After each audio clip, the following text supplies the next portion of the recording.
In the era of post-war secular technological fascination, film producers were eager to compose Frankensteins of Promethean archetypes, mutated men menacing the citizenry until the authorities could eliminate them, functioning, more or less, as the Universal Studios horror icons had.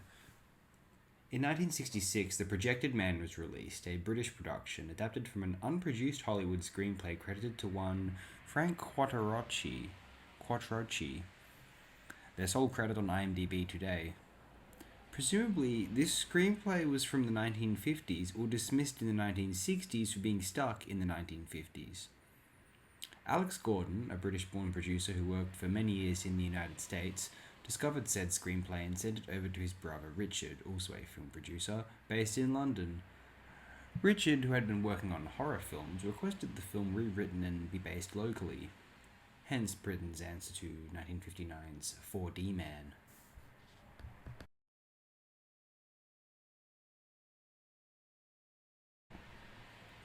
Directed initially by Ian Curteis and completed by an uncredited John Croydon, The Projected Man isn't a film with a shining reputation. It is known for being featured on Mystery Science Theater 3000. It has been accused of resembling too closely 1958's The Fly, sans a human-insect hybrid.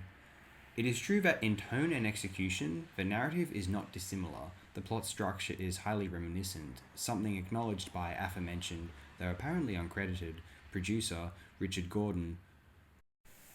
Quote, Projected Man does have a very strong similarity to The Fly, but it came to us as a finished screenplay and seemed to be a perfectly logical film to make, unquote.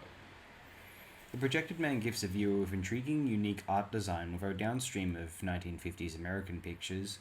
Whilst there is a technicolor sheen over the potentially dull proceedings, it is not a magnificent accomplishment, not a sincere shock to the senses, an elevation of the space outside one's screen, as piercing cinematographic technique has accomplished through the medium's history. Director of photography Stanley Pavey shoots a lesser budgeted American PSA with a British cast or a British spoof on 1950s American sci fi pictures without any evident sneering.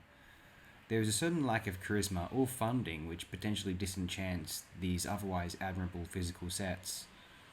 It could be spun into a minor appraisal of this otherwise novelty man into mutated monster yarn. Novelty for Britishness, very mild psychedelia, and a vague hint of onset enthusiasm.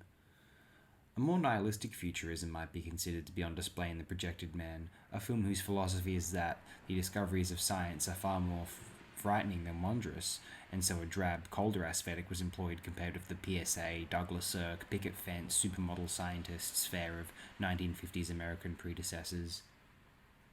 For those who enjoy the films which The Projected Man is adjacent to, it is feasible that it may also be enjoyed, although its ambition as a film production, if any, is not overwhelmingly evident on screen, and the result is not a particularly impressive film, although potentially a rather fun experience, if one is so inclined.